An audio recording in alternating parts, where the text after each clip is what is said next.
야, 임마! 이게 군인 자세냐? 이리 와봐! 영하 20도 혹한기 행군 현장. 백골부대 대대장이 한 병사를 향해 호통쳤습니다. 하지만 그는 몰랐습니다. 자신이 방금 모욕한 그 작은 병사가 사실은 별 2개를 단 육군본부 감찰단장이라는 것을요. 300km 행군 동안 병사들은 방한복도 없이 얼어붙었고 누군가는 의도적으로 장비를 빼돌렸습니다. 대대장부터 군단 참모장까지 이어진 거대한 카르텔, 그리고 그 한가운데 위장 잠입한 투스타. 이제 그들의 종말이 시작됩니다. 이야기 시작하기 전 구독과 좋아요 꼭 부탁드립니다. 여러분은 지금 무엇을 하며 어디에서 듣고 계신지 지역 이름이나 장소를 댓글로 남겨주시면 그곳으로 행운이 가득 깃들길 바라겠습니다. 영하 20도의 찬바람이 계곡 사이를 미친 듯이 휘몰아치고 있었습니다. 백골부대 300km 혹한기 행군이 시작된 지 이미 6시간째였죠.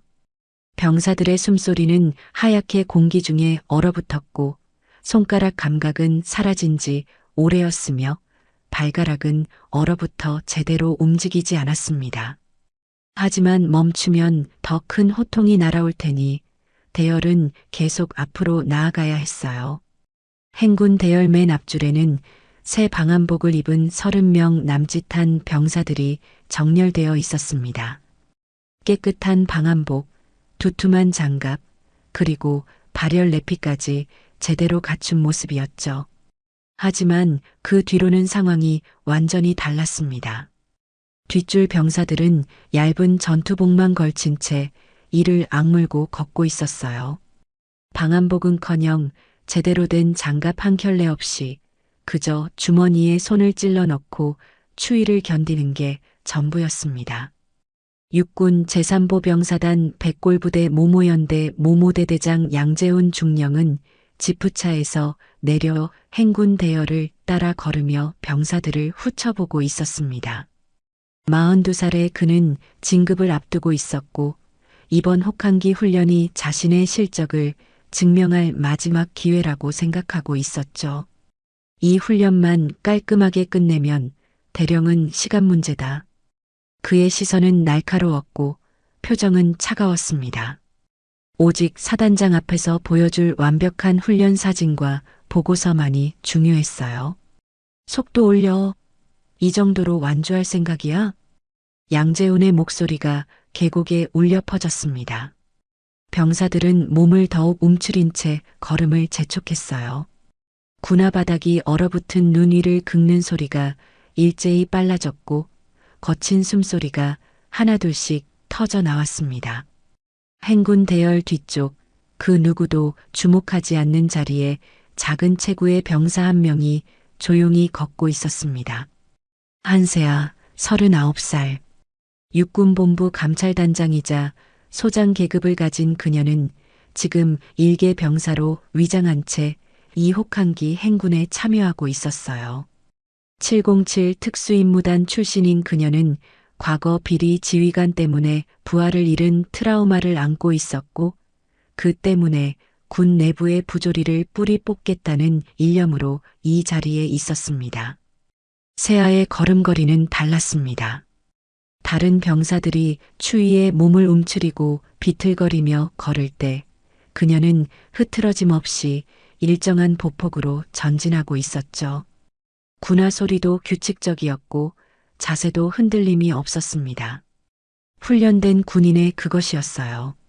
하지만 그녀는 아무런 표정 변화도 보이지 않았고 주변을 관찰하면서도 겉으로는 그저 묵묵히 걷는 것처럼 보였습니다. 양재훈의 시선이 우연히 그녀를 포착했습니다. 그는 순간 미간을 찌푸렸어요. 다른 병사들은 모두 지쳐서 비틀거리는데 저 병사만 멀쩡하게 걷고 있다니. 양재훈은 그것을 오만함으로 혹은 근무태만으로 해석했습니다. 자신의 명령에 불복하는 태도라고 생각한 거죠. 저기, 저 병사.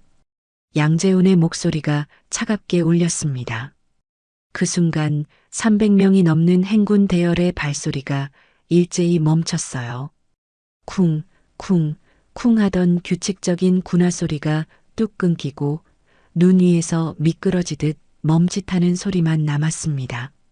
병사들은 놀라서 고개를 돌렸고 간부들은 긴장한 표정으로 상황을 주시했습니다. 세아는 천천히 고개를 들었지만 여전히 아무 말도 하지 않았습니다. 너, 이리 와봐. 양재훈의 목소리는 더욱 날카로워졌습니다. 세아는 조용히 대열에서 벗어나 앞으로 걸어 나왔어요. 그녀의 표정은 여전히 평온했고 걸음걸이는 흔들림이 없었습니다. 양재훈은 그 모습을 보며 더욱 화가 났죠. 자신 앞에서 저렇게 태어날 수 있다니 이건 분명 도전이라고 생각했습니다. 이게 군인 자세냐? 너 지금 행군하는 거야? 산책하는 거야? 양재훈의 호통이 계곡에 메아리 쳤습니다. 병사들은 숨죽인 채 그 장면을 지켜보고 있었어요. 세아는 여전히 침묵을 지켰습니다. 그녀의 눈빛은 차분했고 입술은 굳게 다물어져 있었죠. 해명할 필요도 변명할 이유도 없었습니다. 지금은 그저 관찰하고 기록할 때였으니까요. 세아는 속으로 양재훈의 모든 언행을 정리하고 있었습니다. 호통의 강도, 병사들을 대하는 태도, 그리고 상황 판단 능력의 부재. 하나하나가 증거가 되고 있었어요. 그녀의 심장은 차분하게 뛰고 있었지만 머릿속에서는 이미 다음 단계를 계산하고 있었습니다. 한 부사관이 조심스럽게 다가왔습니다. 그는 양재훈에게 뭔가 말하려고 입을 열었지만 중령의 날카로운 시선에 결국 입을 다물었어요. 공기는 더욱 차갑게 얼어붙었고 병사들은 서로 눈치만 보고 있었습니다. 중령님, 저 병사 걸음이 이상한 게 아니라. 부사관의 말이 채 끝나기도 전에 양재훈이 손을 들어 제지했습니다. 닥쳐. 내가 판단한다. 양재훈은 세아를 위아래로 훑어보았습니다. 작은 체구, 조용한 태도, 그리고 흔들림 없는 자세. 뭔가 이상하다는 생각이 스쳤지만 그는 그 직감을 무시했어요. 지금 중요한 건 훈련 완수뿐이었으니까요. 너 완주 후에 따로 보자. 번호대. 세아는 짧게 대답했습니다. 202. 목소리는 낮았지만 또렷했습니다. 양재훈은 그 목소리 톤에서도 뭔가 다른 느낌을 받았지만 역시 무시했어요. 그는 손을 휘둘러 세아를 대열로 돌려보냈습니다. 가. 그리고 제대로 걸어. 다시 눈에 띄면 그때는 봐주지 않는다. 세아는 조용히 고개를 숙이고 대열로 돌아갔습니다. 병사들 사이로 섞여 들어가는 그녀의 뒷모습을 바라보던 몇몇 병사들이 작게 속삭였어요. 뭔가 달라. 맞아. 저 걸음걸이 보통이 아니야. 그냥 병사가 아닌 것 같은데. 하지만 그 속삭임은 바람에 흩어졌고 행군은 다시 시작되었습니다. 양재훈은 만족스러운 표정으로 지프차에 올라탔어요. 자신이 방금 군기를 바로잡았다고 생각하며 이번 훈련이 완벽하게 마무리될 거라고 확신했습니다. 하지만 그는 몰랐습니다. 자신이 방금 호통친 그 작은 병사가 사실은 육군본부 감찰단장이며 별 2개를 단 소장이라는 것을요. 그리고 이 순간부터 그의 모든 언행이 기록되고 있다는 것도 말이죠. 세아는 대열 뒤쪽에서 다시 조용히 걷기 시작했습니다. 그녀의 눈빛은 더욱 날카로워졌고 마음속에서는 차가운 결심이 단단하게 굳어지고 있었어요. 보급횡령, 가혹행위, 그리고 병사들을 도구로만 취급하는 저 오만함. 모든 것을 하나하나 기록하고 반드시 응징할 것입니다. 바람은 여전히 매서웠고 행군은 계속되었습니다. 하지만 이제 이 혹한 속에는 보이지 않는 또 다른 전쟁이 시작되고 있었어요. 정의와 부조리 사이에, 진실과 거짓 사이의 싸움 말입니다. 세아의 입가에는 아무도 알아챌 수 없는 미세한 냉소가 스쳤고 그녀는 다시 한번 주변을 차분하게 관찰하며 앞으로 나아갔습니다. 행군이 계속되면서 뒤쪽 중대 병사들의 상태가 눈에 띄게 나빠지고 있었습니다. 대열 간격은 점점 벌어졌고 걸음걸이는 불안정해졌어요. 세아는 대열 뒤쪽에서 조용히 상황을 관찰하고 있었습니다. 그녀의 시선은 병사들의 손가락 끝, 걸음걸이의 변화, 그리고 대열이 흐트러지는 양상을 하나하나 기록하듯 훑고 있었어요. 전문가의 눈으로 보면 이미 동상 초기 증세를 보이는 병사가 10명은 넘었습니다. 앞쪽에서 군수 담당 대위의 목소리가 들려왔습니다. 35살쯤 되어 보이는 그는 뒷줄 병사 몇 명이 방한복을 요청하자 차갑게 손을 내저었어요. 재고 없음. 본부에서 안 내려왔어. 어쩔 수 없다고. 병사들은 아무 말도 하지 못했습니다. 그저 얼어붙은 표정으로 고개를 숙인 채 다시 걷기 시작했죠. 세아는 그 장면을 멀리서 지켜보며 속으로 냉소를 흘렸습니다. 재고가 없다고요? 출발 전 장비 점검 보고서에는 분명히 발열 내피 300벌, 방한 장갑 200켤레가 지급 완료로 기록되어 있었는데 말이에요. 세아는 마음속으로 하나하나 정리했습니다. 장비 점검 보고서와 실제 지급 현황의 차이, 앞줄과 뒷줄의 극명한 대조, 그리고 병사들의 요청을 일축하는 간부들의 태도. 이 모든 게 우연이 아니라 의도된 구조라는 확신이 들었어요. 누군가 계획적으로 보급품을 빼돌리고 서류만 조작해서 보고한 겁니다. 양재훈 중령은 앞쪽에서 무전기를 들고 누군가와 통화하고 있었습니다. 그의 목소리는 낮았지만 바람을 타고 세아의 귀에까지 희미하게 들려왔어요. 사단장님 오시는 시간 확인했습니다. 앞줄 30명만 깔끔하게 세워두면 됩니다. 사진은 그쪽으로만 찍히게 하겠습니다. 세아의 눈빛이 차갑게 가라앉았습니다. 사진 찍을 병사들만 챙기고 나머지는 방치하겠다는 소리였어요. 보여주기식 훈련, 실적을 위한 거짓 보고. 이 모든 게 지금 눈앞에서 벌어지고 있었습니다. 세아는 마음속으로 기록했어요. 이 장면 역시 나중에 명백한 증거가 될 테니까요. 잠시 후 대열이 짧은 휴식 시간을 가졌습니다. 병사들은 그 자리에 주저앉아 거친 숨을 몰아쉬었어요. 움직일 때는 그나마 체온이 유지됐지만 멈추는 순간 한기가 온몸을 감쌌습니다. 세아는 주변 병사들의 상태를 살피며 천천히 움직였어요.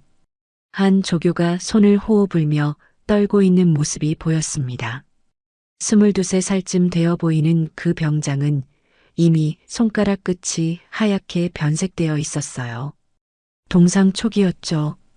세아는 조용히 그에게 다가가 자신의 장구류 안쪽에서 숨겨둔 핫팩 하나를 꺼냈습니다. 이것 써. 세아가 작은 목소리로 말하며 핫팩을 건넸습니다. 병장은 놀란 눈으로 세아를 바라봤어요. 이게 어디서? 묻지 마. 그냥 써.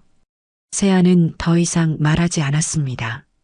병장은 떨리는 손으로 핫팩을 받아 주머니에 넣었어요. 따뜻함이 손끝으로 퍼지자 그의 얼굴에 안도의 표정이 스쳤습니다. 주변 병사 몇 명이 그 장면을 보고 있었지만 아무도 말을 걸지 않았어요. 다만 눈빛만으로 서로 무언가를 확인하는 듯 했습니다. 저 병사 보통이 아니야. 우리 중대엔 핫팩이 없다고 했는데 어떻게 저 사람은 가지고 있지? 혹시 간부 아닌가? 속삭임은 작았지만 세아의 귀에는 또렷하게 들렸습니다. 그녀는 표정 하나 변하지 않은 채 다시 자리로 돌아가 조용히 앉았어요.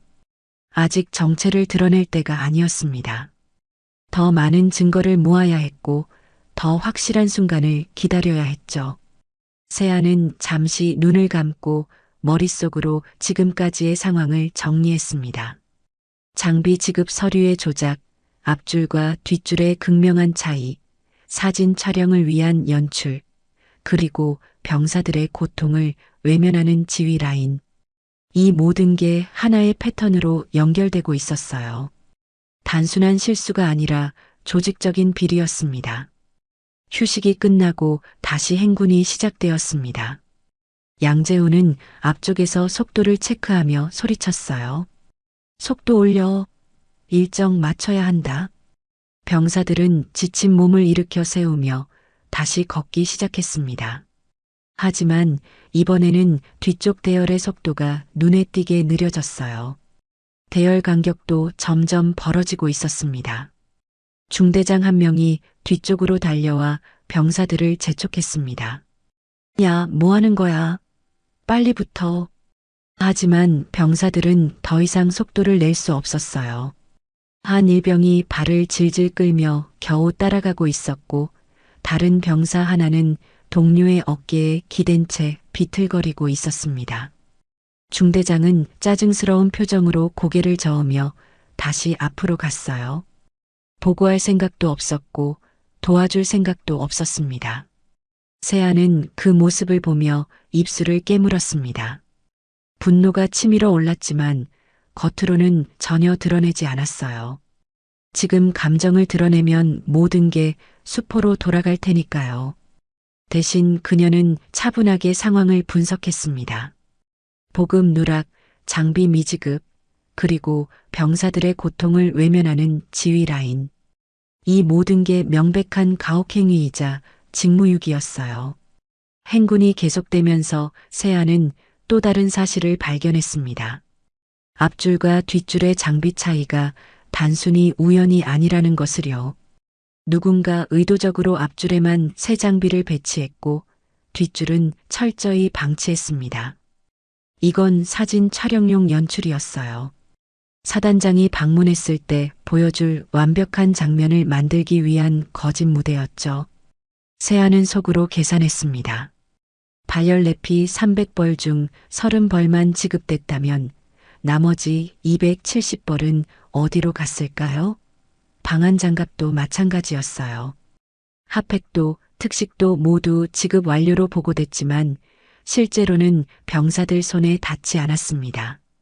세아는 이 의문에 대한 답을 이미 짐작하고 있었어요. 누군가 체계적으로 빼돌리고 있다는 것을요. 그녀는 조용히 주변을 살피며 다음 단계를 준비하기 시작했습니다. 지금까지 모은 정보만으로도 충분히 문제를 제기할 수 있었지만 세아는 더 확실한 증거가 필요했어요. 단순히 대대장 한 명을 처벌하는 것으로는 부족했습니다. 이 부조리의 뿌리를 완전히 뽑아내야 했죠. 저 멀리 앞쪽에서 양재훈의 목소리가 다시 들려왔습니다. 완주 지점까지 4시간 남았다. 페이스 유지해. 병사들은 대답조차 제대로 하지 못한 채 고개만 끄덕였습니다. 세아는 그들의 뒷모습을 바라보며 속으로 말했어요. 조금만 더 견뎌. 곧 끝낼 테니까. 세아의 마음속에서 차가운 결심이 더욱 단단하게 굳어졌습니다. 이 부조리를 반드시 끝내겠다고 병사들이 더 이상 이런 고통을 겪지 않도록 하겠다고 다짐했어요.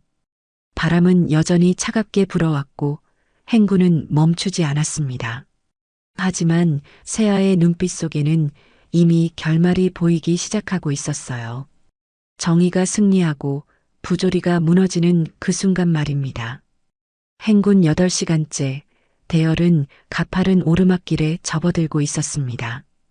경사가 심해지면서 병사들의 숨소리는 더욱 거칠어졌고 발걸음은 한 걸음 한 걸음이 무거운 돌덩이를 끌어올리는 것처럼 느려졌어요. 세아는 여전히 뒤쪽 대열에서 조용히 걷고 있었지만 그녀의 시선은 한 병사에게 고정되어 있었습니다. 서민재 일병, 21살. 보급병으로 복무 중인 그는 지금 대열 한가운데서 비틀거리며 걷고 있었어요. 그의 얼굴은 창백했고 입술은 파랗게 질려 있었습니다. 손가락은 이미 하얗게 변색되어 있었고 발걸음은 점점 느려지고 있었죠. 세아는 그가 동상 초기 증세를 넘어 중기로 접어들고 있다는 걸 한눈에 알아봤어요. 민재는 몇 걸음 더 걷다가 갑자기 휘청거렸습니다. 무릎이 꺾이며 그대로 눈 위에 주저앉을 뻔했지만 옆에 있던 동기가 재빨리 팔을 잡아 지탱해줬어요. 하지만 그 동기도 이미 지쳐 있었고 민재를 계속 부축하기엔 무리였습니다. 민재야, 괜찮아? 동기의 목소리는 떨리고 있었습니다.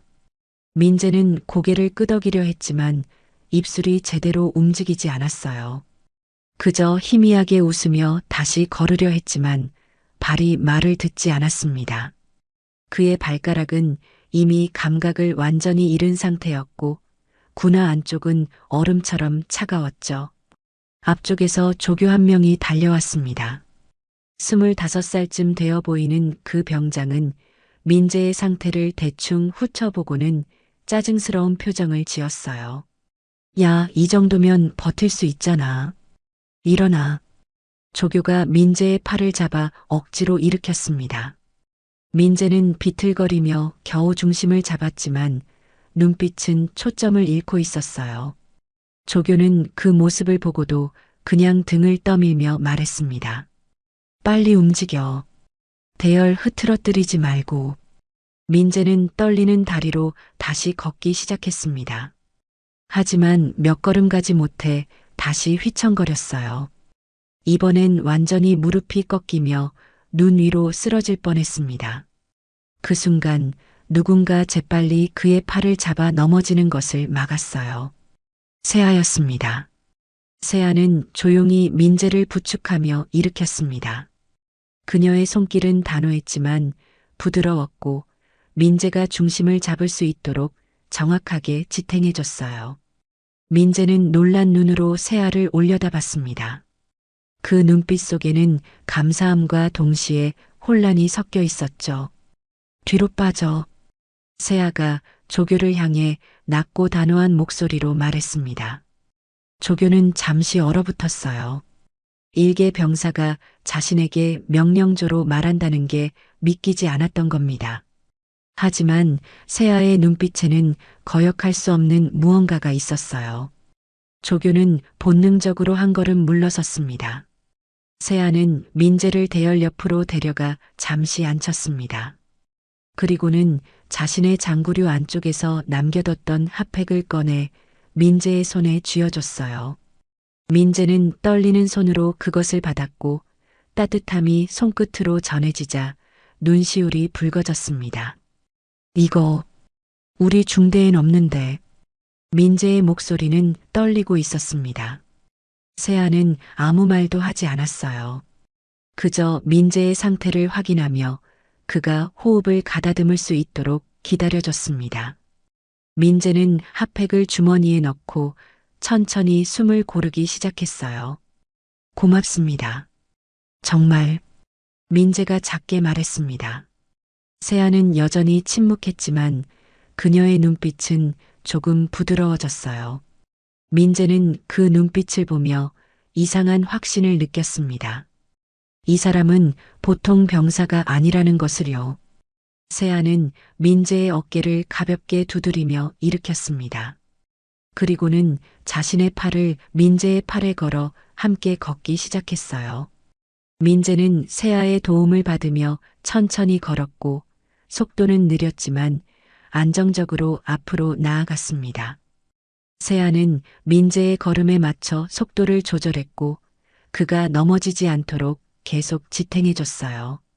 주변 병사들이 그 모습을 보고 있었습니다. 누군가 동료를 지키려는 모습, 누군가를 포기하지 않는 모습. 병사들의 눈빛이 조금씩 달라지기 시작했어요. 그들은 속으로 생각했습니다. 저 사람은 대체 누구일까? 왜 저렇게 다른 걸까? 앞쪽에서 양재훈의 목소리가 들려왔습니다. 저기 또 처지는 놈 있다. 뭐 하는 거야? 양재훈이 멀리서 민재와 세아를 보며 짜증을 냈습니다. 중대장 한 명이 급히 뒤쪽으로 달려왔어요. 그는 민재에게 압박을 넣으려 했지만 세아가 앞을 가로막았습니다. 이 병사는 지금 동상 중기 증세입니다. 더 무리하면 위험합니다. 세아의 목소리는 차분했지만 단호했습니다. 중대장은 순간 당황했어요. 일개 병사가 자신에게 의학적 진단을 내놓는 상황이 믿기지 않았던 겁니다. 하지만 세아의 눈빛은 흔들림이 없었고 그 확신에 중대장은 말을 잃었어요. 그래도 중대장이 말을 더듬거렸습니다. 세아는 더 이상 대꾸하지 않고 민재를 계속 부축하며 걸었어요. 중대장은 어쩔 수 없이 그 자리에 서서 그들의 뒷모습을 바라봤습니다. 민재는 세아와 함께 걸으며 조용히 말했습니다. 저 드릴 게 있습니다. 세아는 고개를 돌려 민재를 바라봤어요. 민재의 눈빛에는 결심이 담겨 있었습니다. 떨림 속에 숨어있던 의지가 이제 표면으로 떠오르고 있었죠. 지금은 아닙니다. 나중에 세아가 짧게 대답했습니다. 민재는 고개를 끄덕였어요. 그는 세아가 자신의 말을 이해했다는 걸 알았고 그것만으로도 충분했습니다. 민재는 마음속으로 다짐했어요. 반드시 그것을 전달하겠다고, 더 이상 이 부조리를 참지 않겠다고 말입니다. 주변 병사들은 세아와 민재를 보며 속삭였습니다. 진짜 뭔가 다르다. 의무병도 아닌데 어떻게 동상중기를 알지? 그냥 병사가 절대 아니야. 속삭임은 점점 퍼져나갔습니다. 세아는 그 소리를 들으면서도 표정 하나 바꾸지 않았어요. 지금은 아직 정체를 드러낼 때가 아니었습니다. 하지만 병사들 사이에서 신뢰가 쌓이고 있다는 걸 느낄 수 있었죠. 민재는 세아의 부축을 받으며 천천히 걸었습니다. 핫팩의 따뜻함이 손끝으로 퍼지면서 조금씩 감각이 돌아오기 시작했어요. 그는 세아를 곁눈질로 바라보며 생각했습니다. 이 사람이라면 믿을 수 있다고, 이 사람이라면 모든 걸 끝낼 수 있을 거라고 말이에요. 행군은 계속되었고 세아와 민재는 나란히 걸었습니다. 바람은 여전히 차가웠지만 민재의 마음속에는 희미한 희망이 싹트기 시작했어요. 그리고 세아의 마음속에서는 다음 단계를 향한 계획이 더욱 선명하게 그려지고 있었습니다. 행군 10시간째 세아는 대열 뒤쪽에서 간부들의 움직임을 더욱 면밀히 관찰하고 있었습니다. 그녀의 눈은 단순히 병사들의 고통만을 기록하는 게 아니었어요. 지휘 라인의 연결고리, 보급 체계의 흐름, 그리고 서류가 오가는 방식까지 모든 것을 추적하고 있었습니다. 휴식 시간 동안 세아는 간부들이 주고받는 대화를 멀리서 들을 수 있었습니다. 군수 담당 대위가 행정보급관인 상사와 조용히 이야기를 나누고 있었어요. 두 사람은 대열에서 떨어진 곳에 서서 목소리를 낮추고 있었지만 바람의 방향이 세아 쪽으로 불고 있었기 때문에 그들의 대화가 희미하게 들려왔습니다. 장부는 연대로 올라갔나? 예, 오전에 이미 올라갔습니다. 전량 지급 완료로 보고됐습니다. 실제로는 앞줄 30명분만 나갔습니다. 나머지는 아시잖습니까? 세아의 눈빛이 차갑게 가라앉았습니다. 전량 지급 완료라는 거짓 보고가 연대까지 올라갔다는 뜻이었어요. 이건 단순히 대대 차원의 문제가 아니었습니다. 연대가 그 거짓 보고를 승인했다는 건 연대장도 이 비리에 연루되어 있다는 의미였죠. 세아는 마음속으로 카르텔의 윤곽을 그려나가기 시작했어요. 대대에서 연대로, 그리고 아마도 그 위까지 이어지는 검은 선이 점점 선명해지고 있었습니다. 잠시 후 양재훈이 무전기를 들고 누군가와 통화를 시작했습니다. 세아는 귀를 기울였어요. 양재훈의 목소리는 평소보다 조심스러웠고 존댓말을 쓰고 있었습니다. 상급자와의 통화라는 뜻이었죠. 연대장님, 지금 일정대로 진행 중입니다. 짧은 침묵 후 양재훈이 다시 말했습니다. 예, 사단장님 도착 전까지만 버티면 됩니다. 준비는 완료했습니다. 또 다른 침묵이 이어졌고 양재훈의 얼굴에 긴장감이 스쳤어요. 뒷줄 병사들 상태는 괜찮습니다. 문제 없습니다. 명백한 거짓말이었습니다. 뒷줄 병사들은 지금 동상과 탈진으로 무너지기 일보 직전이었으니까요. 양재훈은 통화를 끝내고 무전기를 내려놓으며 작게 한숨을 쉬었습니다. 그의 표정에는 안도와 동시에 불안이 섞여 있었어요. 세아는 그 장면을 보며 확신했습니다. 이건 개인의 일탈이 아니라 조직적 비리라는 것을요.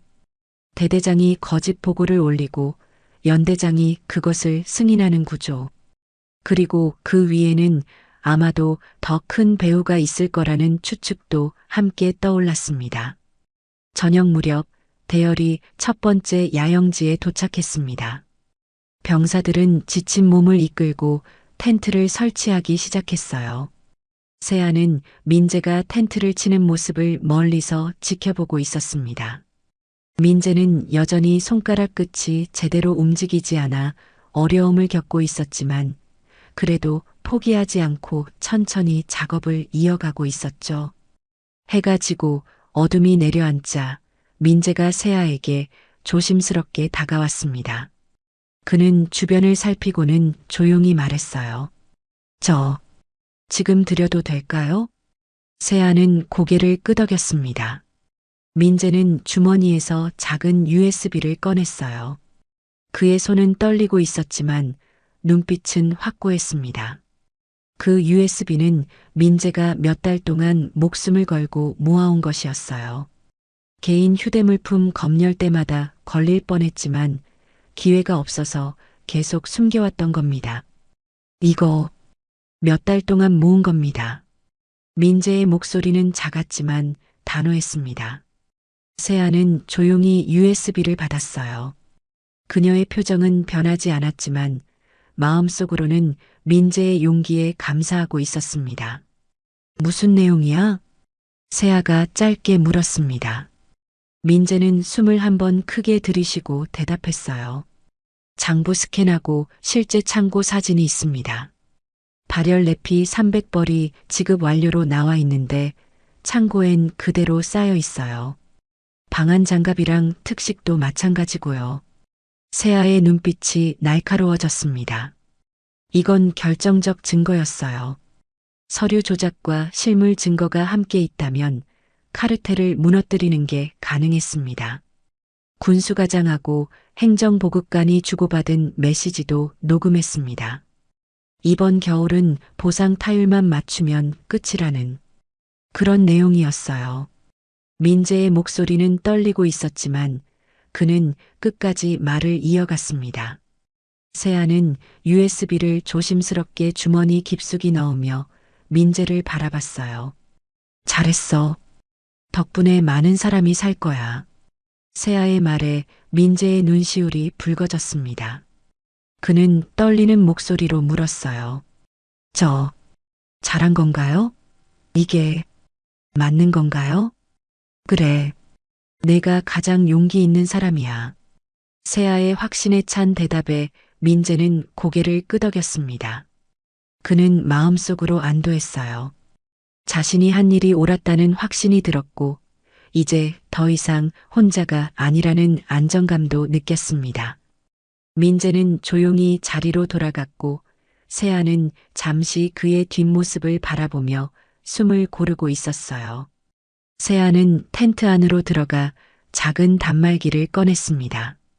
일반 병사들이 쓰는 군용폰과는 다른 형태의 육군본부 감찰단 전용 암호 채널 단말기였어요. 지휘계통과는 별도로 운영되는 보안 통신망이었죠. 세아는 짧은 암호문을 작성해 육군본부 특임 헌병인 문지한 중령에게 전송했습니다. 잠시 후 문지한으로부터 답신이 왔습니다. 즉시 준비하겠습니다. 신호만 주십시오. 세아는 단말기를 내려놓으며 주변을 살폈습니다. 병사들은 텐트를 치고 간부들은 저녁 식사 준비를 하고 있었어요. 평범해 보이는 풍경이었지만 세아는 알고 있었습니다. 이 평범함 뒤에 숨겨진 부조리가 곧 드러날 거라는 것을요. 멀리서 양재훈이 다시 무전기를 들고 통화하는 모습이 보였습니다. 그는 여전히 연대장과 이야기를 나누고 있었어요. 오늘만 넘기면 됩니다. 내일까지는 절대 터지면 안 됩니다. 양재훈의 목소리에는 긴장이 묻어나고 있었습니다. 세아는 그 모습을 보며 차가운 미소를 지었어요. 오늘만 넘기면 된다고요? 아니, 오늘 밤이 바로 시작입니다. 세아는 조용히 텐트 밖으로 나와 하늘을 올려다봤습니다. 별이 총총이 박힌 밤하늘이 차갑게 빛나고 있었어요. 그녀는 깊게 숨을 들이마셨습니다. 민재가 건넨 USB는 주머니 속에서 묵직한 무게로 느껴졌고 그 무게만큼이나 세아의 결심도 단단해지고 있었어요. 병사들은 텐트 안에서 하루의 피로를 풀고 있었고 간부들은 내일 일정을 점검하고 있었습니다. 하지만 아무도 몰랐어요. 지금 이 순간 모든 것을 바꿀 증거가 확보되었다는 것을, 그리고 정의의 칼날이 서서히 갈아지고 있다는 것을 말입니다. 세아는 다시 텐트 안으로 들어가 조용히 앉았습니다. 그녀의 마음속에서는 이미 다음 단계가 명확하게 그려지고 있었어요. 증거 확보 완료, 헌병 대기, 그리고 정체 공개 준비. 모든 조각이 제자리를 찾아가고 있었습니다. 이제 남은 건 결정적인 순간을 기다리는 것뿐이었죠. 새벽 2시 야영지는 고요했습니다. 병사들은 텐트 안에서 지친 몸을 뉘어 잠들어 있었고 간부들도 내일을 위해 휴식을 취하고 있었어요. 하지만 세아는 잠들지 않았습니다. 그녀는 텐트 입구에 앉아 내일의 계획을 정리하고 있었죠. 그때였습니다. 갑자기 바람의 방향이 바뀌더니 계곡 위쪽에서 강한 돌풍이 몰아치기 시작했어요. 세아는 즉시 몸을 일으켰습니다. 바람의 세기가 예사롭지 않았죠. 순식간에 돌풍은 야영지 전체를 휩쓸었고 텐트들이 흔들리기 시작했습니다. 쾅! 쾅! 텐트 말뚝이 뽑히는 소리가 연달아 들렸어요. 첫 번째 텐트의 줄이 끊어지며 천막이 허공으로 날아갔고 그 안에 있던 장비들이 사방으로 흩어졌습니다. 병사들이 비명을 지르며 텐트 밖으로 뛰쳐나왔어요. 곧이어 두 번째, 세 번째 텐트도 무너지기 시작했습니다. 텐트 잡아, 빨리. 간부 한 명이 소리쳤지만 이미 상황은 통제 불능이었습니다. 바람은 점점 더 강해졌고 텐트 기둥이 쓰러지며 그 아래 있던 병사 하나가 깔렸어요. 비명 소리가 어둠 속에서 터져나왔습니다. 으악! 다리가... 세아는 망설임 없이 달려갔습니다. 그녀는 쓰러진 텐트 기둥을 한 손으로 들어 올리며 깔린 병사를 끌어냈어요. 그 힘과 속도는 일반 병사의 것이 아니었습니다. 주변에 있던 조교들이 놀란 눈으로 세아를 바라봤죠. 저 사람, 어떻게 혼자서?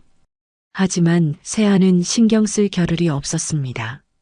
그녀는 부상당한 병사를 안전한 곳으로 옮긴 후 즉시 무너지는 텐트들을 향해 뛰어갔어요. 나일론 줄이 풀려 날아가려는 순간 세아가 재빨리 그것을 잡아 고정했습니다. 그녀의 손놀림은 정확했고 매듭을 묶는 방식은 군 전문 구조대 수준이었어요. 여기 말뚝 다시 박아. 세아가 외치자 주변에 있던 병사 몇 명이 달려와 함께 작업을 시작했습니다. 세아는 텐트 축을 다시 세우고 무너진 구조물을 안정화시켰어요. 그녀의 지시는 명확했고 움직임은 흔들림이 없었습니다.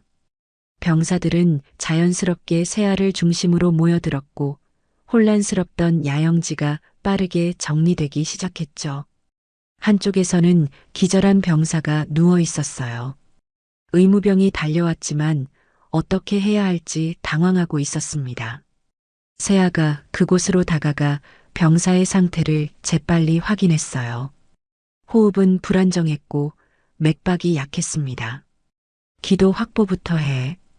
턱을 들어 올리고 고개를 뒤로 젖혀. 세아가 침착하게 지시했습니다. 의무병은 놀란 표정으로 세아를 바라봤지만 곧 그녀의 말대로 따라했어요. 세아는 병사의 몸을 회복 자세로 눕히고 담요를 덮어 체온이 떨어지지 않도록 조치했습니다.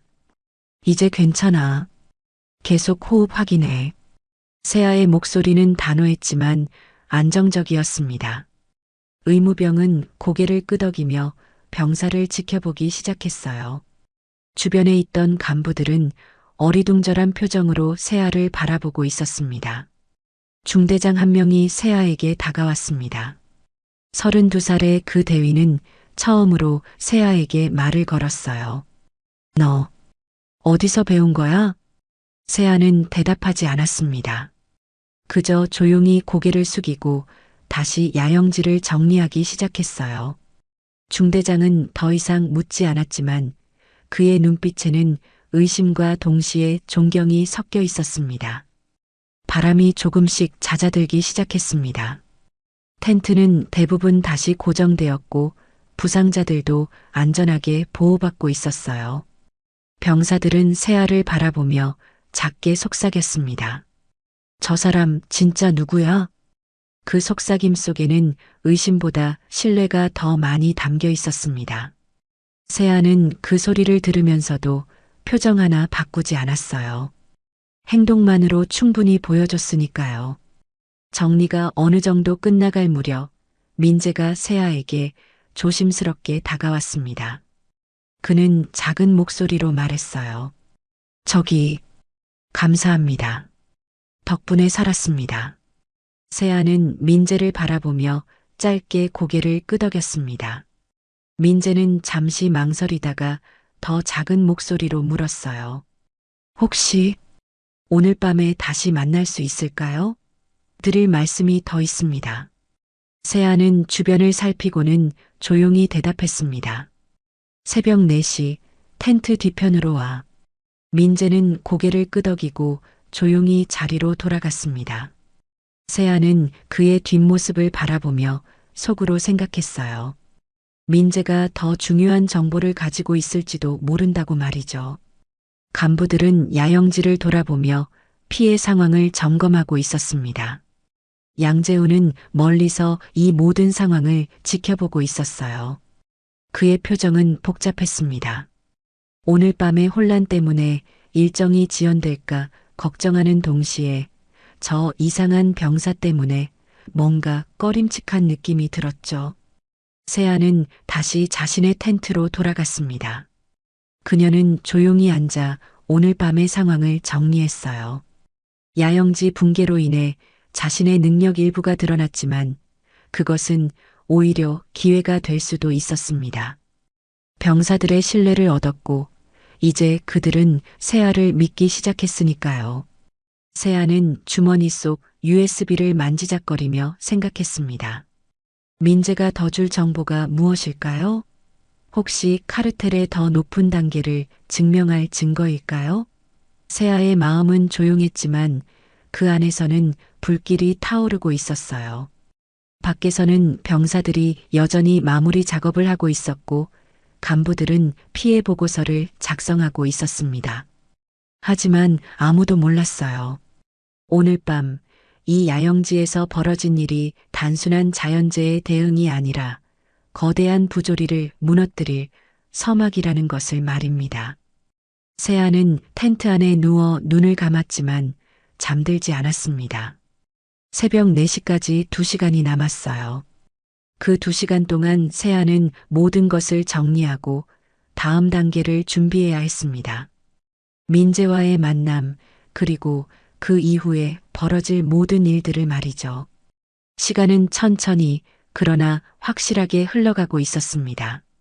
정의의 칼날은 이미 갈아졌고 이제 그것을 휘두를 순간만을 기다리고 있었어요. 세아의 입가에는 아무도 알아챌 수 없는 미세한 미소가 스쳤고 그녀는 조용히 다음을 준비하기 시작했습니다. 새벽 4시 세아는 텐트 뒤편에 조용히 서 있었습니다. 차가운 공기가 얼굴을 스쳤고 어둠은 여전히 야영지를 감싸고 있었어요. 주변은 고요했습니다. 병사들은 모두 잠들어 있었고 간부들도 휴식을 취하고 있었죠. 발소리가 들렸습니다. 민재가 조심스럽게 다가오고 있었어요. 그는 주변을 여러 번 살피며 천천히 걸어왔고 세아 앞에 서자 긴장한 표정으로 숨을 고르기 시작했습니다. 왔어. 세아가 낮은 목소리로 말했습니다. 민재는 고개를 끄덕이며 주머니에서 무언가를 꺼냈어요. 작은 종이 한 장이었습니다. 이건 어젯밤에 드린 USB에 없는 겁니다. 민재의 목소리는 떨리고 있었습니다. 세아는 종이를 받아들고 조심스럽게 펼쳤어요. 어둠 속에서도 글씨가 희미하게 보였습니다. 그것은 손으로 직접 쓴 메모였어요. 이게 뭐야? 군단 참모장 강우성 준장의 서명이 들어간 문서 목록입니다. 세아의 눈빛이 날카로워졌습니다. 군단 참모장까지 연결된다는 건 이 비리가 대대나 연대를 넘어선다는 의미였어요. 어떻게 알았어? 민재는 잠시 망설이다가 조용히 대답했습니다. 한 달 전 군수가에서 야간 근무할 때였습니다. 군수과장이 급하게 화장실 가면서 컴퓨터를 켜둔 채로 나갔어요. 화면 보호기가 뜨기 전이었고 열려있던 폴더에 파일들이 보였습니다. 동계 보급 실적 조정안, 군단 차원 물자, 배분 계획. 이런 제목들이었어요. 세아는 종이를 주의 깊게 살폈습니다. 파일명만으로도 충분히 의심스러운 내용이었어요. 파일 내용은 암호가 걸려 있어서 열 수 없었습니다. 하지만 제목 옆에 작성자 이름이 있었어요. 군단 참모장실이었습니다. 민재는 다시 주머니를 뒤지며 또 다른 종이를 꺼냈습니다. 그리고 이건 일주일 전에 봤습니다. 연대장님이 군수가에 오셨을 때 휴대폰 문자를 보시다가 급하게 전화를 받으러 나가셨어요. 핸드폰을 책상에 두고 가셨는데 화면이 꺼지기 전에 문자 내용이 보였습니다. 세아는 그 종이를 받아 읽기 시작했습니다. 내용은 간단했지만 명확했어요. 이번 건은 조용히 마무리하겠습니다. 사단장님께는 문제없이 보고 올라갈 것입니다. 참모장님께서 말씀하신 대로 진행하겠습니다. 세아는 종이를 천천히 접으며 생각했습니다. 연대장이 군단 참모장의 지시를 받고 있다는 명백한 증거였어요. 카르텔의 정점이 드러나는 순간이었죠. 민재야, 이거 정말 중요한 거야. 내가 큰일 했어. 세아의 목소리는 낮았지만 진심이 담겨 있었습니다. 민재는 안도의 한숨을 내쉬며 고개를 떨구었어요. 사실 무섭습니다. 만약 들키면, 들키지 않아. 내가 책임질게. 세아의 단호한 말에 민재는 고개를 들었습니다. 그는 세아의 눈을 바라보며 물었어요. 혹시 누구세요? 정말로 그냥 병사는 아니시죠? 세아는 잠시 침묵했습니다. 그리고는 작게 미소 지으며 대답했어요. 곧 알게 될 거야. 조금만 더 참아줘. 민재는 더 이상 묻지 않았습니다. 그는 이미 충분히 알고 있었어요. 세아가 자신들을 구하러 온 사람이라는 것을요. 내일 끝낼 거야. 세아의 말에 민재는 눈을 크게 떴습니다. 내일이요? 그래. 증거는 충분해. 세아는 민재에게 건네받은 2장의 종이를 조심스럽게 접어 주머니에 넣었습니다. 그리고는 다시 암호 채널 단말기를 꺼냈어요. 민재는 그 작은 기계를 보며 놀란 표정을 지었습니다. 세아는 짧은 메시지를 작성했습니다. 군단 참모장까지 확대. 내일 완주 지점에서 전면 개입 요청. 메시지를 전송하고 세아는 단말기를 다시 주머니에 넣었습니다. 잠시 후 회신이 왔어요. 준비 완료. 신호 대기 중. 세아는 민재를 바라보며 말했습니다. 이제 돌아가. 그리고 내일까지 조심해. 절대 티내지 마. 민재는 고개를 끄덕이고 조용히 돌아섰습니다. 하지만 몇 걸음 가다가 다시 멈춰서서 세아를 돌아봤어요. 감사합니다. 정말 감사합니다. 세아는 아무 말도 하지 않았지만 고개를 가볍게 끄덕였습니다. 민재는 그 모습을 보고 안심한 듯 다시 걸어갔어요. 그의 뒷모습은 조금 전보다 훨씬 가벼워 보였습니다. 세아는 홀로 어둠 속에 서서 주머니 속 증거들을 만지작거렸습니다. USB, 그리고 민재가 건넨 2장의 종이. 이제 모든 퍼즐 조각이 맞춰졌어요. 대대장부터 군단 참모장까지 이어지는 카르텔의 전체 구조, 그리고 그들이 저지른 비리의 명백한 증거. 세아는 다시 텐트로 돌아갔습니다. 병사들은 여전히 잠들어 있었고 야영지는 고요했어요. 세아는 조용히 누워 눈을 감았습니다. 하지만 잠들지 않았어요. 그녀의 머릿속에서는 내일의 시나리오가 하나하나 정리되고 있었습니다. 완주 지점 도착, 사단장 방문, 그리고 정체 공개. 양재우는 그곳에서 또 한 번 병사들을 모욕할 것이고 그 순간이 바로 세아가 기다리던 때였어요. 별 2개를 공개하고 헌병을 투입하고 카르텔 전체를 무너뜨리는 것. 모든 것이 계획되어 있었고 이제 실행만 남았습니다. 세아는 천천히 숨을 내쉬며 몸의 긴장을 풀었습니다. 내일은 긴 하루가 될 거예요. 하지만 그 끝에는 정의가 있을 것이고 병사들은 처음으로 보호받는 군대를 경험하게 될 겁니다. 동쪽 하늘이 조금씩 밝아지기 시작했습니다. 행군 마지막 날이 다가오고 있었어요. 세아는 눈을 감은 채로 마지막 점검을 시작했습니다. 증거, 연락망, 그리고 각오. 모든 것이 준비되어 있었습니다. 멀리서 기상 나팔 소리가 들려왔습니다. 병사들이 하나둘씩 텐트에서 나오기 시작했어요.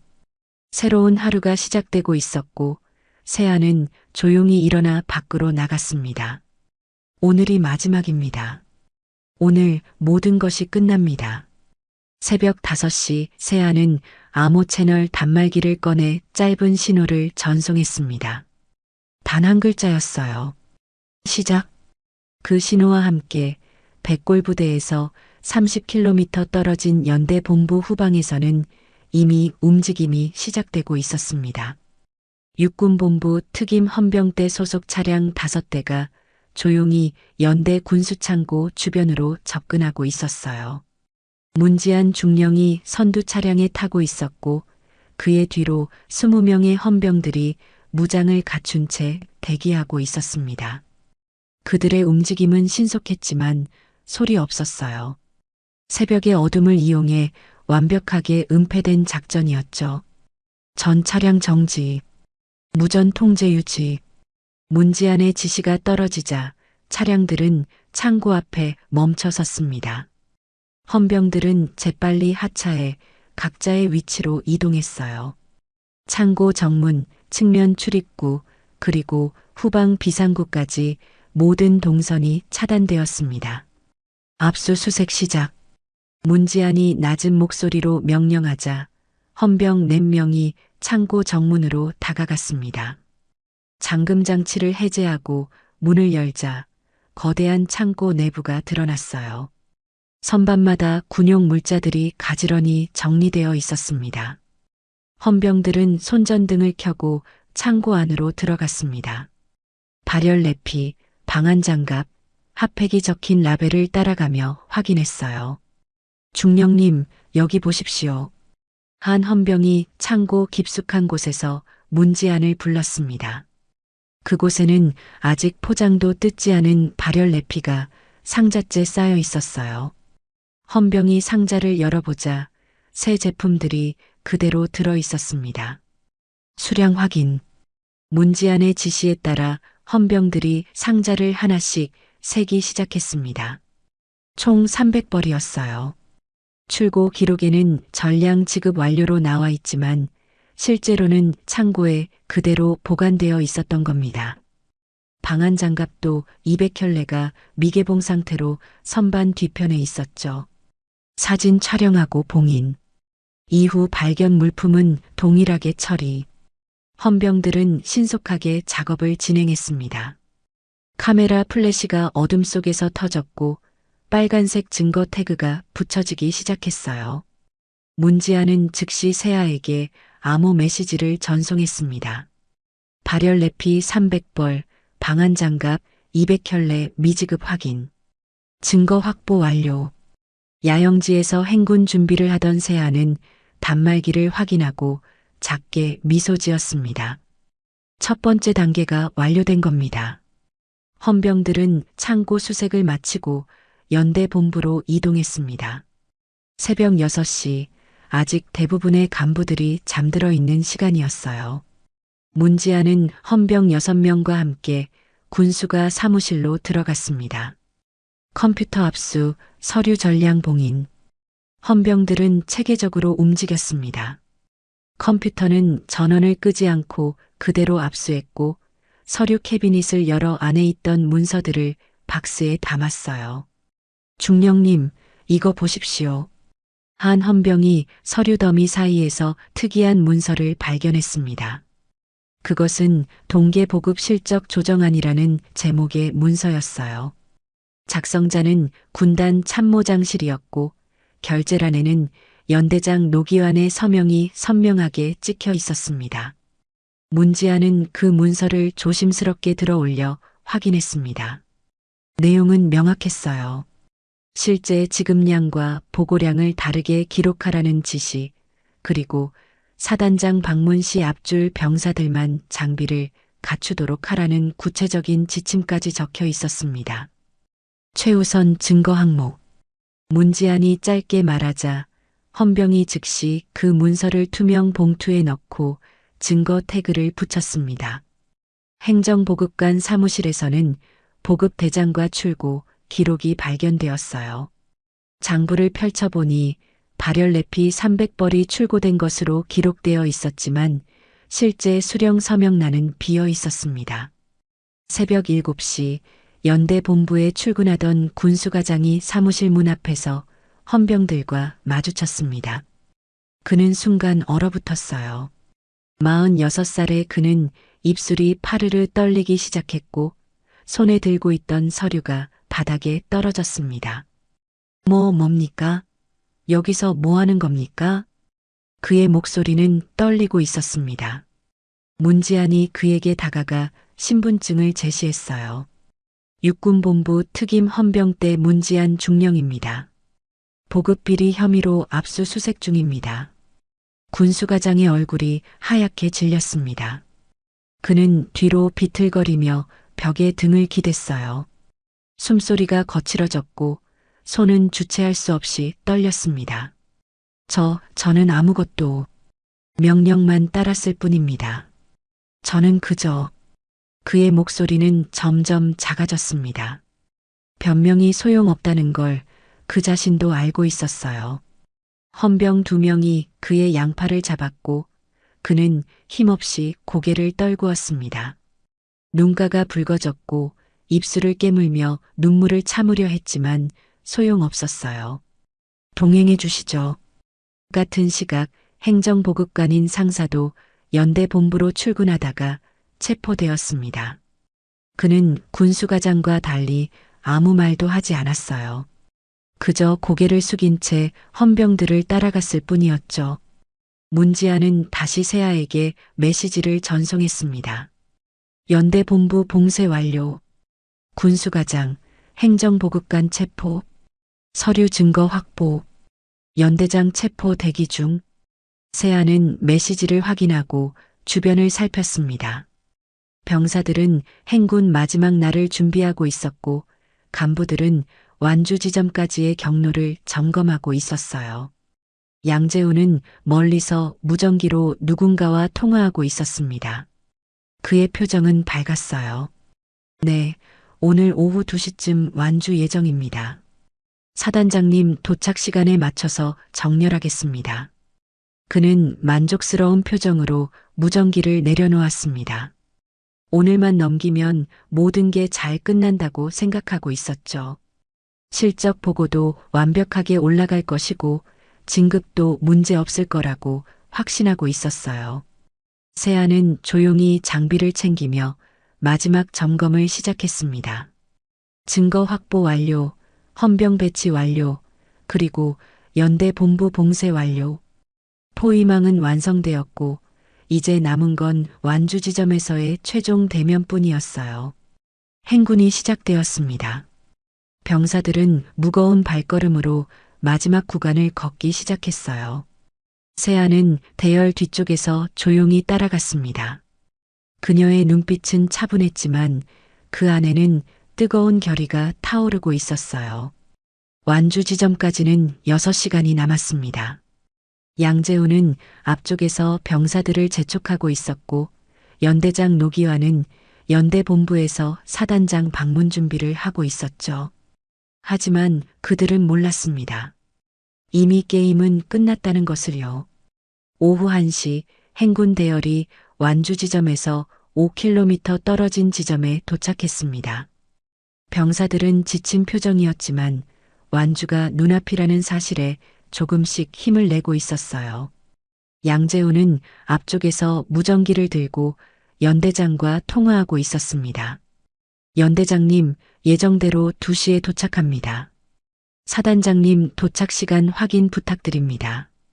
그러나 무전기 너머에서 들려오는 노기환의 목소리는 평소와 달랐습니다. 떨리고 있었어요. 양중령, 지금 큰일 났네. 헌병이 새벽부터 연대 본부를 봉쇄했어. 군수창고 압수수색하고 군수과장이랑 행정보급관 다 연행됐네. 양재훈의 손에서 무전기가 미끄러질 뻔했습니다.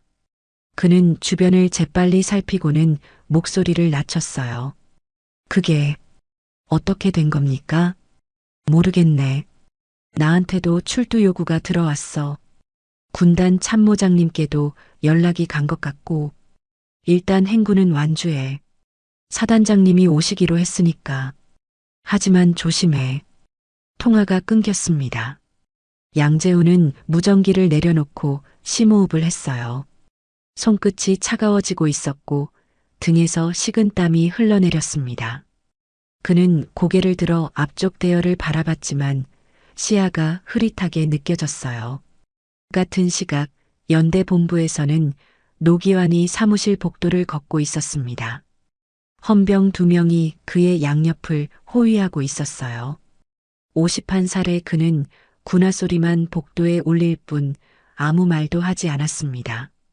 지나가는 부하 간부들이 그 모습을 보고 고개를 숙였고 노기환은 그들과 눈을 마주치지 않았어요. 문지한 중령이 앞에서 걸으며 말했습니다. 차량이 준비되어 있습니다. 이동하시죠. 노기환은 고개를 끄덕였습니다. 그의 입술은 굳게 다물어져 있었고 턱선에는 힘이 들어가 있었어요.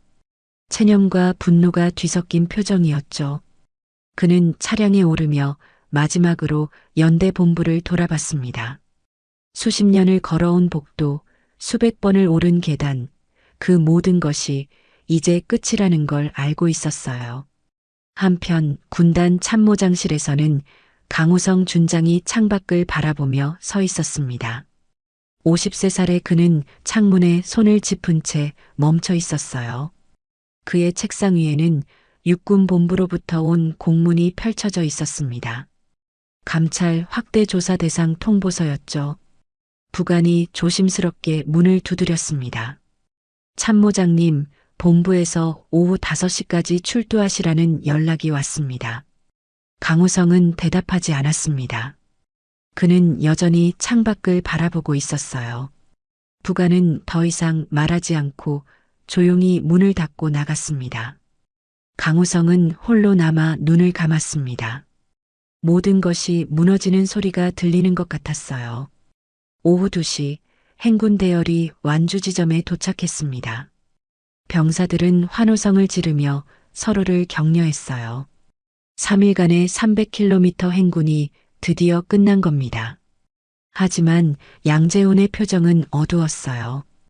그는 계속 무전기를 확인하며 불안해하고 있었습니다. 사단장의 차량이 완주 지점에 도착했습니다. 55살의 사단장은 차에서 내려 주변을 둘러봤어요. 양재훈은 급히 달려가 경례를 올렸습니다. 사단장님, 백골부대 모모연대 모모대대 혹한기 300km 행군 완주 보고드립니다. 사단장은 고개를 끄덕이며 병사들을 바라봤습니다. 하지만 그의 표정도 평소와 달랐어요. 수고했네. 병사들 상태는? 모두 무사히 완주했습니다. 양재훈이 대답했지만 그의 목소리에는 확신이 없었습니다. 사단장은 그 떨림을 눈치챘어요. 그는 양재훈을 날카롭게 바라보며 물었습니다. 양중령, 연대 본부에서 무슨 일이 있었는지 아나? 양재훈은 순간 말문이 막혔습니다. 그는 입술을 달싹이며 대답을 찾으려 했지만 아무 말도 나오지 않았어요. 그때였습니다. 대열 뒤쪽에서 세아가 천천히 앞으로 걸어 나왔습니다. 병사들은 그 모습을 보며 숨죽였어요. 양재훈은 세아를 보며 미간을 찌푸렸습니다. 야, 너 뭐 하는 거야? 누가 나오라고 했어? 세아는 대답하지 않았습니다. 그녀는 양재훈을 지나쳐 사단장 앞으로 걸어갔어요. 양재훈이 그녀의 팔을 잡으려 했지만 세아는 재빨리 피했습니다. 사단장은 세아를 바라보며 고개를 갸웃거렸어요. 세아는 사단장 앞에 섰습니다. 그리고는 조용히 자신의 방한복 지퍼를 내렸어요. 그 순간 별 2개가 박힌 육군본부 감찰단장 소장 견장이 드러났습니다. 주변 공기가 얼어붙었습니다. 병사들은 눈을 크게 뜨며 믿을 수 없다는 표정을 지었고 간부들은 입을 다물지 못했어요. 양재훈은 뒤로 비틀거리며 한 걸음 물러섰습니다. 그의 입이 벌어졌지만 아무 소리도 나오지 않았어요. 눈동자가 흔들렸고 숨소리만 거칠게 새어나왔습니다. 사단장은 즉시 차렷 자세를 취하며 경례를 올렸습니다. 감찰단장님, 사단장 보고드립니다. 세아는 경례를 받으며 조용히 말했습니다. 지금부터 육군본부 감찰단의 공식 조사 결과를 발표하겠습니다. 양재훈은 그 자리에 서서 세아를 바라봤습니다. 그의 머릿속은 하얗게 비어 있었고 심장은 미친 듯이 뛰고 있었어요. 세아의 목소리가 계속 들려왔지만 그에게는 메아리처럼 울릴 뿐이었습니다. 세아는 병사들을 향해 돌아서며 말했습니다. 백골부대 혹한기 행군 중 발생한 보급비리 및 가혹행위에 대한 조사가 완료되었습니다. 발열레피 300벌, 방한장갑 200켤레가 미지급된 채 창고에 보관되어 있었고 이는 대대장부터 연대장, 그리고 군단 참모장까지 이어진 조직적 비리로 확인되었습니다. 병사들은 숨죽인 채 세아의 말을 들었습니다. 민재는 눈시울이 붉어졌고 다른 병사들도 감정이 북받쳐 오르는 표정이었어요. 세아는 다시 양재훈을 바라보며 말했습니다. 양재훈 중령, 보급 누락 은폐 및 가혹행위 혐의로 조사받으실 내용이 있습니다. 양재훈은 아무 말도 하지 못했습니다. 그는 그 자리에 서서 세아를 바라볼 뿐이었어요. 모든 것이 끝났다는 걸 알고 있었습니다. 세아는 병사들을 향해 천천히 돌아섰습니다. 그녀의 목소리는 낮았지만 또렷했고 완주 지점에 모인 모든 사람들에게 명확하게 들렸어요. 여러분이 지난 3일간 겪은 고통은 우연이 아니었습니다. 누군가 의도적으로 장비를 빼돌렸고 서류를 조작했으며 여러분의 안전을 외면했습니다. 병사들은 숨죽인 채 세아의 말을 들었습니다. 몇몇은 눈시울이 붉어졌고 또 다른 병사들은 주먹을 꽉 쥐고 있었어요. 그들은 자신들이 겪은 일이 정당하지 않았다는 걸 이제야 확인받고 있었습니다. 연대 군수창고에서 미지급 장비가 그대로 발견되었습니다. 전량 지급으로 보고되었지만 실제로는 창고에 보관되어 있었어요. 세아의 말에 병사들 사이에서 분노가 차오르기 시작했습니다. 그들은 서로를 바라보며 고개를 끄덕였어요. 민재는 눈물을 훔치며 세아를 바라봤습니다. 양재훈은 여전히 그 자리에 서 있었습니다. 그는 입술을 떨며 세아를 바라봤어요. 변명을 하고 싶었지만 아무 말도 나오지 않았습니다. 그의 손은 축 늘어져 있었고 얼굴은 창백했죠. 세아는 다시 양재훈을 향해 돌아섰습니다.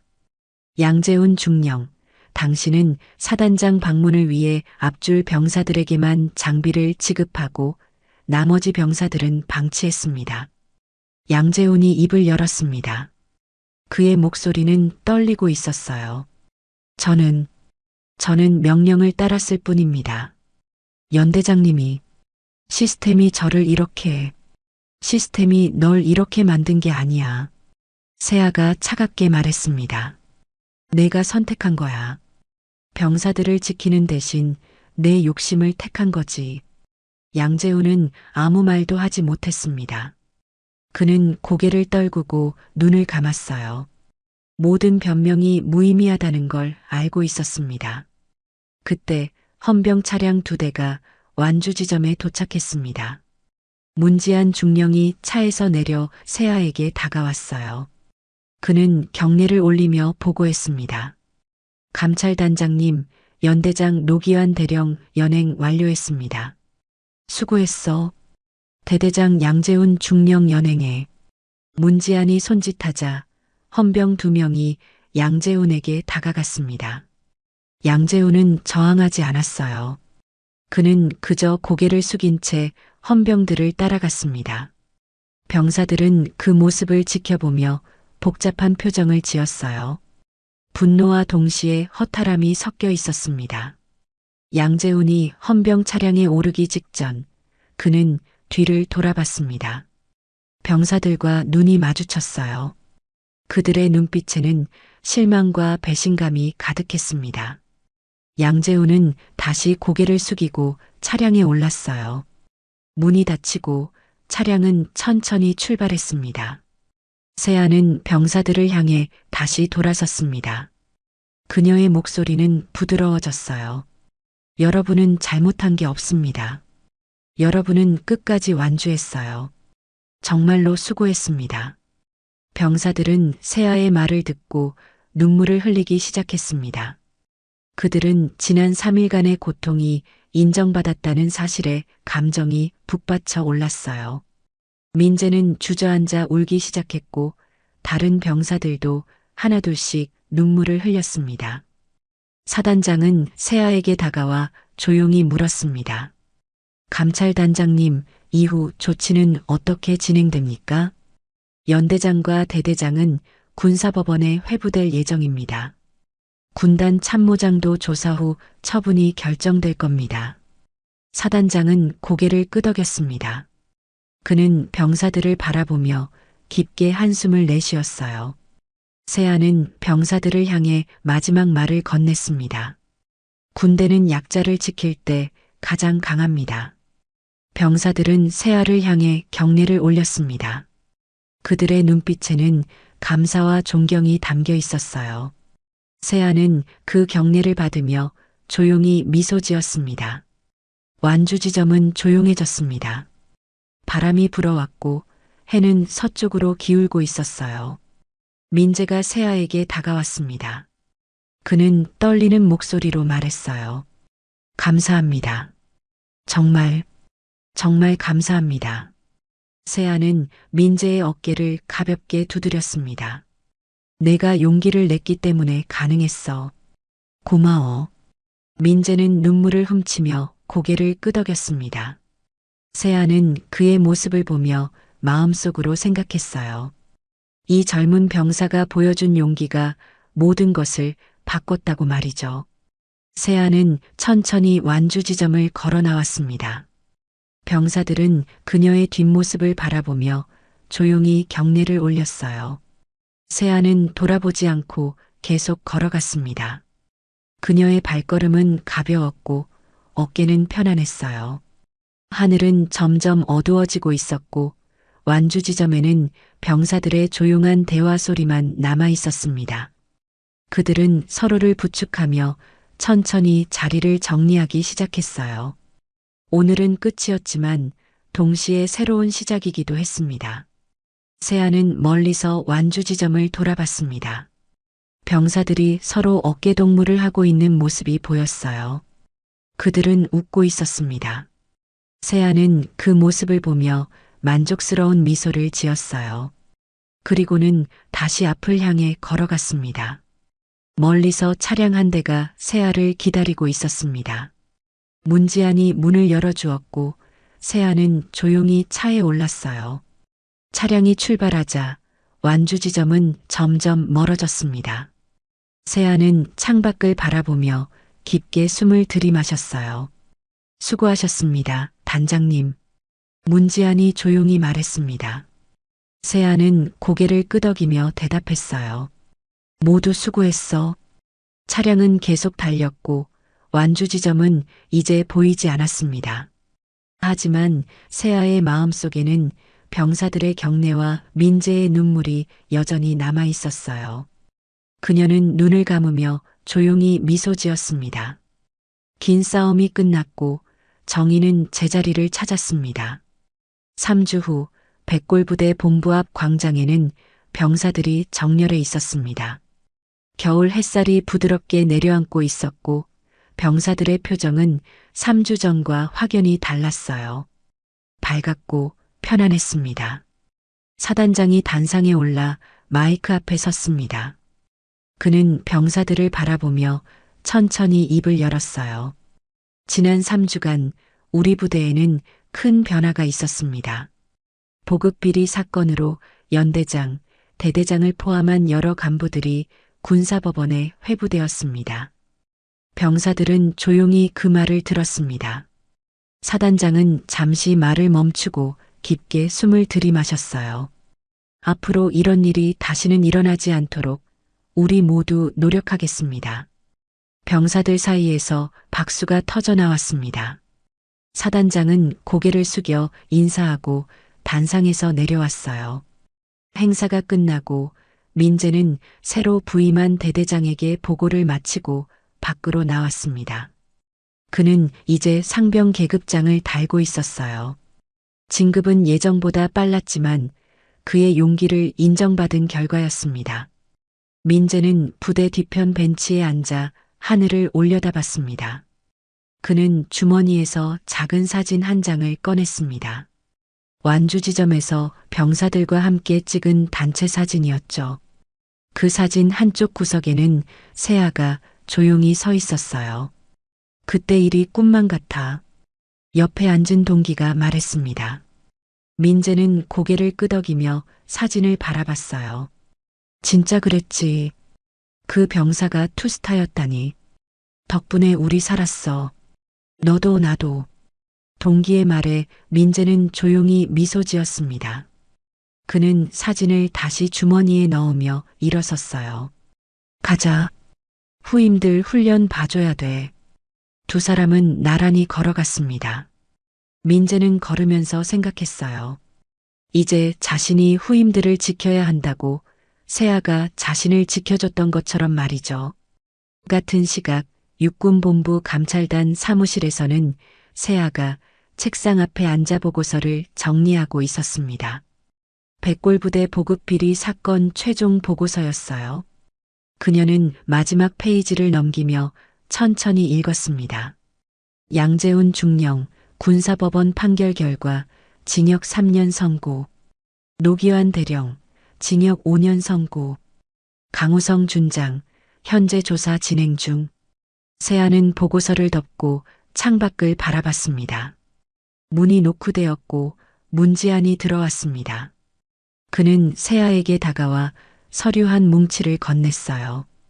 단장님, 백골부대에서 감사 편지가 왔습니다.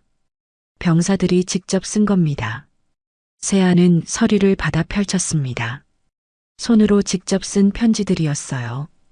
글씨는 서툴렀지만 진심이 담겨 있었습니다. 감사합니다. 덕분에 살았습니다. 저희를 지켜주셔서 감사합니다. 앞으로 저도 약한 사람을 지키는 군인이 되겠습니다. 세아는 편지를 천천히 읽으며 미소 지었습니다. 그녀의 눈가가 조금 촉촉해졌어요. 내가 한 게 아니야. 민재가 용기를 냈고 병사들이 끝까지 버텨줬어. 문지아는 경례를 올리고 조용히 사무실을 나갔어요. 세아는 홀로 남아 편지들을 다시 읽기 시작했습니다. 저녁 무렵 육군본부 뒤편 산책로에서 세아는 민재를 만났습니다. 휴가를 나온 민재는 상병 계급장을 단 채 세아를 향해 달려오고 있었죠. 휴가 나와서 꼭 한번 뵙고 싶었습니다. 세아는 민재를 바라보며 미소 지었습니다. 많이 달라졌네. 표정이 좋아. 민재는 수줍게 웃으며 대답했습니다. 덕분입니다. 정말 감사합니다. 세아는 민재의 어깨를 가볍게 두드렸습니다. 이제 내가 후임들을 지켜줘야 해. 내가 받은 용기를 그들에게도 전해줘. 민재는 고개를 끄덕였습니다. 그의 눈빛에는 결의가 담겨 있었어요. 꼭 그렇게 하겠습니다. 두 사람은 잠시 함께 걸었습니다. 민재가 조심스럽게 물었어요.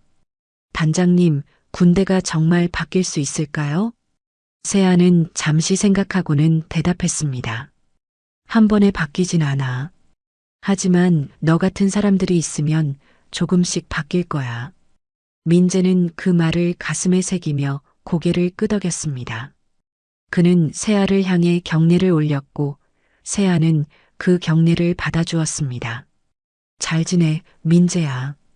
단장님도 건강하세요. 민재는 천천히 돌아서서 걸어갔습니다. 세아는 그의 뒷모습을 바라보며 조용히 미소 지었어요. 백골부대에서는 병사들이 저녁 점호를 마치고 생활관으로 돌아가고 있었습니다. 그들의 얼굴에는 웃음이 있었고 걸음걸이는 가벼웠어요. 부대 게시판에는 새로운 공지가 붙어 있었습니다. 보급체계 개선 안내, 병사 인권 보호 지침, 그리고 내부 신고 시스템 안내문이었죠. 병사들은 그것을 읽으며 서로 이야기를 나눴습니다. 이제 진짜 달라지는 건가? 그런 것 같아. 분위기가 완전히 바뀌었잖아. 예전보단 확실히 나아. 병사들은 생활관으로 들어가며 하루를 마무리했습니다. 그들은 서로 농담을 주고받으며 웃었고 내일을 기대했습니다. 육군본부 사무실로 돌아온 세아는 책상 위에 놓인 다음 사건 파일을 집어들었습니다. 그녀는 그것을 천천히 펼쳤어요. 새로운 싸움이 시작되고 있었지만 세아는 준비되어 있었습니다. 그녀는 창밖을 바라봤습니다. 어둠이 내려앉고 있었지만 멀리 불빛들이 하나둘씩 켜지고 있었어요. 세아는 파일을 덮고 조용히 미소 지었습니다. 긴 겨울이 끝나고 봄이 오고 있었습니다. 여러분은 어떠셨나요? 혹시 주변에서 부조리를 목격하거나 경험하신 적이 있으신가요?